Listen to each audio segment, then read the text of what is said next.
Good morning, everyone. Jim Clark here at the Synchronicity Sanctuary, once again, here to share with you a contemplative focus for your contemplation and use.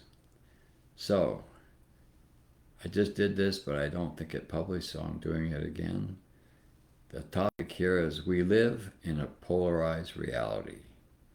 Most of us are aware of this in one form or another, and yet few are aware of the space between the polarities.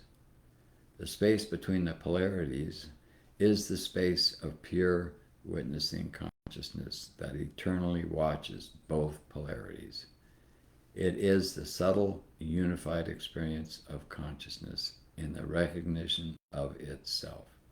It is unified consciousness witnessing itself as both conscious and unconscious. There is nothing in creation that's out of place. The positive polarity is balanced by the negative polarity. Everything is living and dying. Creation is always in process. Nothing stands still until it does. So, that's the contemplation that I want to share with you today. It's the space between the polarities. I've spoken before, and I'm sure that we're all aware in some form or another that this world is polarized.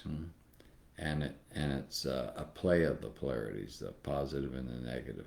Now, this polarity play, it happens, it happens in our thinking minds, it happens in our emotions, it happens in our bodies, but it also happens in our awareness.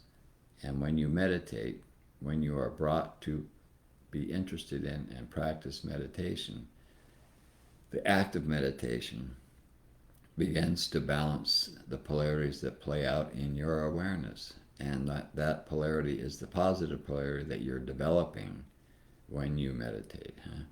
Because for the most part, we are mesmerized by the world external to us. The objective polarity of our human experience is what captivates us. We constantly, it's either through being in some kind of relationship with another human being, or it's being interested in what's happening in the world out there and so forth and so on, but we're constantly putting our focus outward. So when you meditate, you're putting your focus inward, and there, because you're maintaining that kind of a focus in duration, you're creating a balance in the positive polarity within your own awareness. And as you practice, as you continue to practice, you build that polarity and the power it has in your awareness. And when it becomes equal to the power that you've been giving to the objective negative polarity, then that space first becomes expanded enough for you to be aware of that. And that is a very powerful experience for any human being, because it opens you up to the spirit, what we call the spiritual aspect or spiritual truth of who you are. Who you are in this sense is who you were before this birth and who you will be after, not the ego. What is beyond the ego, what's beyond the thinking mind, and so forth and so on. And as that positive polarity focus continues, your awareness becomes more and more aware as that space between the polarities expands and expands and expands. And when it becomes dominant in your experience, at that point, then that illumined, as we call it, perspective and experience in your life as you becomes a constant. It goes from an occasional aha moment where you have a peak experience and something opens up to that part of yourself that is beyond the ego, and it's a blissful, expansive experience, and then it seems to go, and then you integrate that experience, and then you move on to your next peak experience, and on and on and on. This is part of the meditative process that human beings have as they journey the journey of being human.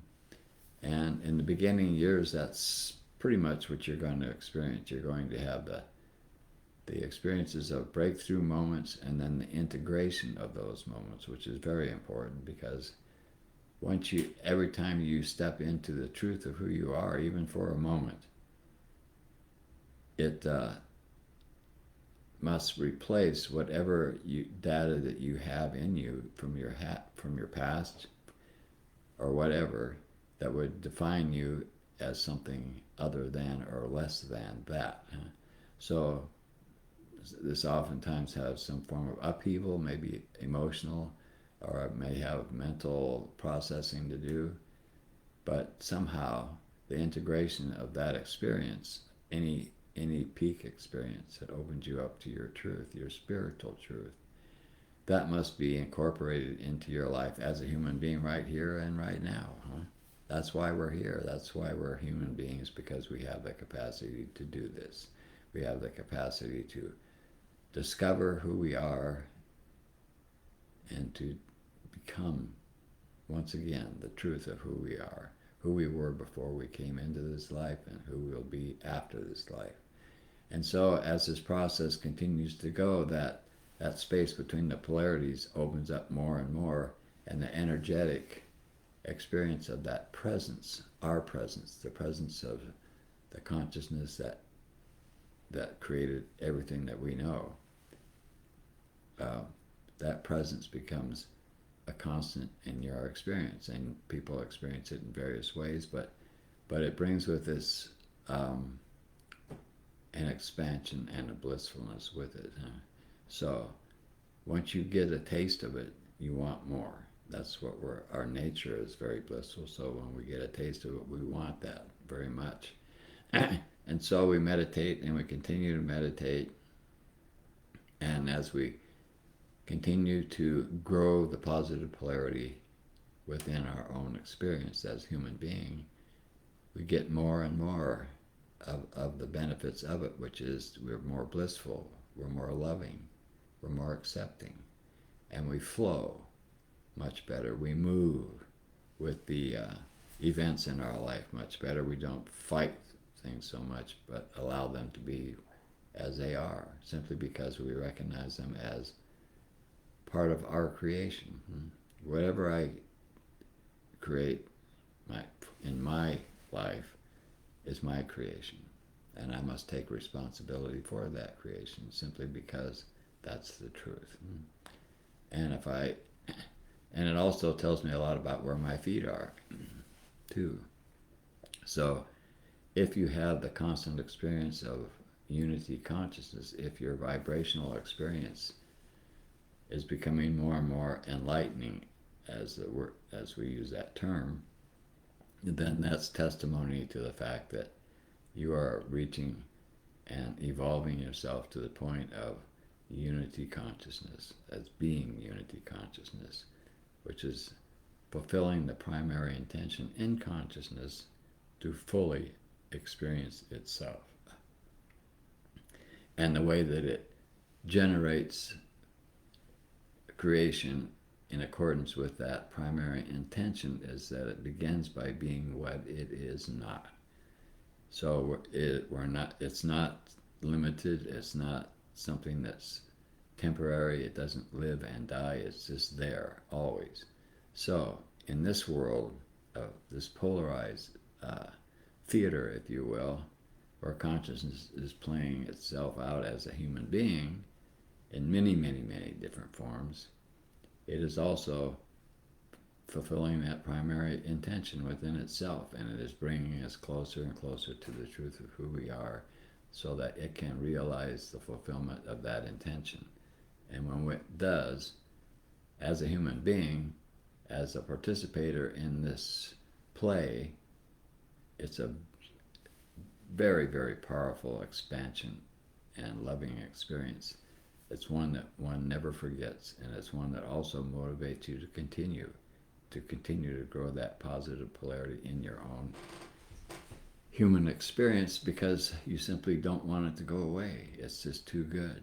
And so that's what I've been doing.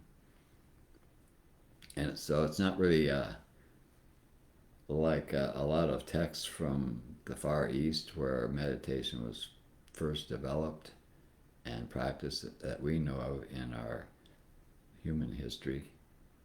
where the cultures and the times were very different, and the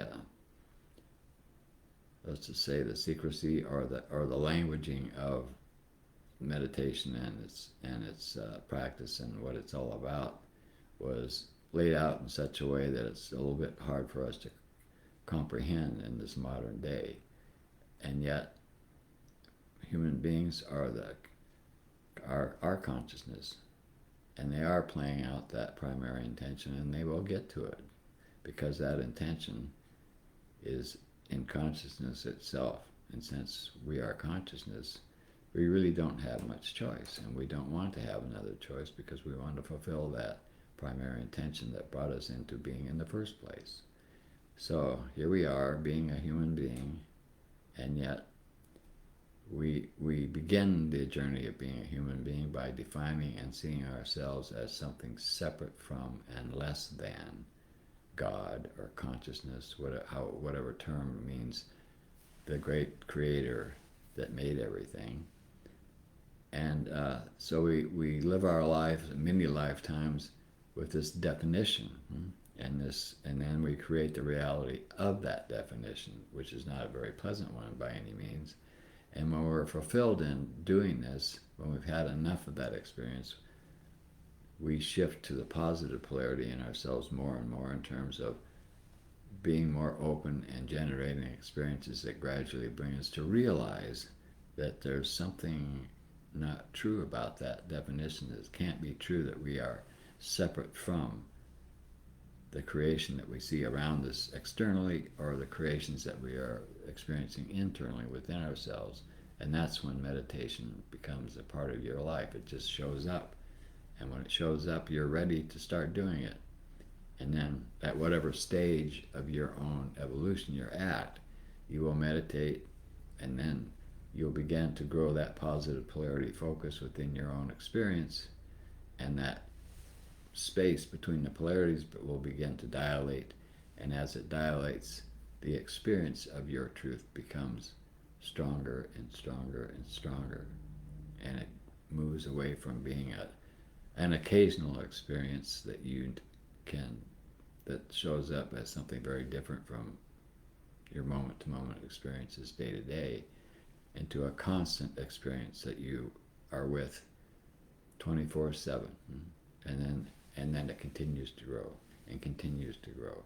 And so when you meditate and you reach that point, living a holistic lifestyle is pretty much it, because that is supporting your journey, and that is helping you, enabling you to be able to process the kind of power and energies that come to you with that recognition and with that expansion in your awareness. So we live in a polarized reality, but few are aware of the space between the polarities. The contemplative focus I wanted to share with you today, because it's true. And if you meditate, and if you meditate with awareness, if you meditate with some awareness that it isn't just something for stress and so forth and so on. There's much more to it than that in terms of what you can get out of it. Then I hope that this has helped you somewhat, and that you can use this in your life. So that's what I wanted to share this morning, and I think for the holidays it's a great gift, hopefully, for anyone who watches. So I thank you so much for being here and being with us and watching this video today. And hopefully this time it will publish.